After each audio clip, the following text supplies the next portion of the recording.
Good day, everyone. Today we will be reviewing a company that is traded on the financial markets of the United States. This company is a conglomerate of businesses and is run by one of the most famous investors of all time, Warren Buffett.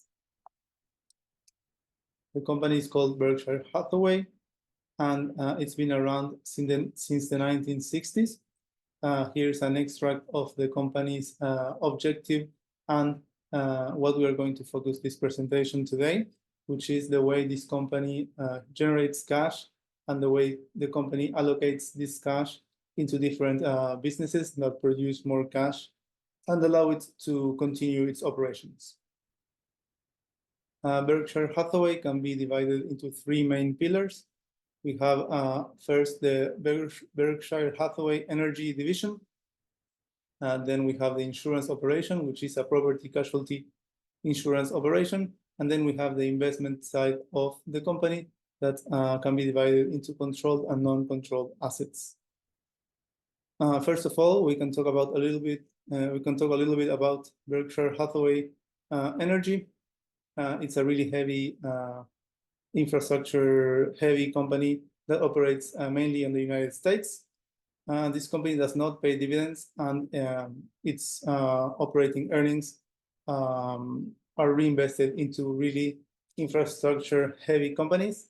So it's a part of the business that creates a lot of cash, but also reinvests into really expensive projects that are profitable really long term. And then we can talk about the insurance businesses, which is a group of businesses that are insurance companies that operate in the field of property casualty insurance. Here also we can see that we will focus on two main things. The insurance company on itself, the group of insurance companies on themselves produce profits through what is called underwriting profits. And the second very important thing to see about insurance companies is that they provide funds that this company can invest into other assets, but don't really belong to the company. This is a concept that we will explore further in this presentation. Okay, so here we call the secret sauce of investment of insurance is float. Float is what is created when an insurance company operates. The way insurance contracts work is that buyers of policies pay upfront premiums to the insurance company, and the insurance company becomes the holder of these premiums until an eventual claim of the buyer of the contract, in which the company, the original insurance company, will have to pay out the claim to the buyer of the contract. The way it works is there is a difference in time stamps in where the insurance company holds the upfront premiums for a very long time and then pays less or smaller sums in a really long time to the buyer of the contract. So this creates float, which is money that the insurance company does not own, but is free to invest in other assets. And this is what provides investable money for the insurance company that can deploy in different types of assets. This brings us to the next pillar of the company, which are investments. And we'll talk about a little bit of this now. The company, we can separate the businesses that this company owns into two different groups. We have controlled and non-controlled companies. When we talk about controlled companies, we can talk about more than 51% ownership. And the way the money works in these companies is that Berkshire owns the entirety or more than 50% of the company's assets. It owns basically the company, and all the profits generated of the company do impact the income statement of Berkshire. And then there is non-controlled companies. That basically is when Berkshire Hathaway can't really find these businesses to buy fully, so it resorts to the stock market to buy pieces basically of amazing companies that it will retain in its portfolio for a long time.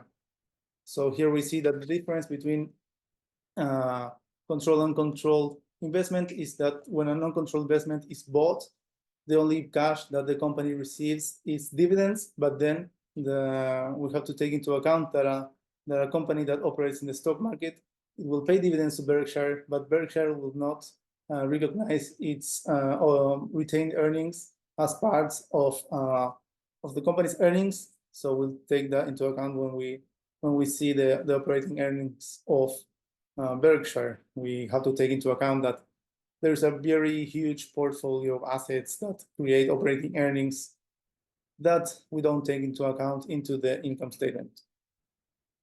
All right, then we'll talk about a little bit more about controlled investments. Some examples here of the controlled investments that Berkshire owns are BNSF, which is one of the biggest railway companies in the United States, and then a lot of property and building materials companies among the United States. Here we see that from the pillar of investment goes down to a controlled business. This controlled business creates operating earnings, and the cash that this business creates basically feeds Berkshire into creating more investments. Then we'll talk about non-controlled companies. Here are some examples. These are the biggest holdings of Berkshire by market capitalization. And the way the money flows in these investments is that the non-controlled business will pay dividends to Berkshire. This will feed as well the cash pile of Berkshire that it will use to reinvest, but the operating earnings of the company will cycle back to the non-controlled company. So there is a portion of the earnings that we don't recognize, but do exist when we analyze the Berkshire portfolio of non-controlled assets. Well, finally, here we can see basically the whole structure of Berkshire. We see here the three pillars. The pillar of Berkshire Hathaway Energy creates a lot of profit, a lot of earnings, but it doesn't pay a dividend to Berkshire. So we have to consider it as an aside asset of the company. But then we come to the real jewel, which is the insurance company that creates float, which is money that the company does not own but can invest. And this company, alongside one of, or if not the best asset manager and investment professional in the world, Warren Buffett, can invest into controlled and non-controlled companies. These controlled companies will feed the cash pile of Berkshire, and then this cash will be reinvested into investments. Also here we have a profit of the insurance companies, which is also huge, that will further feed the cash pile. An important thing to recognize is that the company is always on the look for attractive businesses at attractive prices, and also takes into account management when deciding to invest in a company long term. Right, that was it. I hope that presentation was useful, so you can understand a little bit more about how this amazing company works.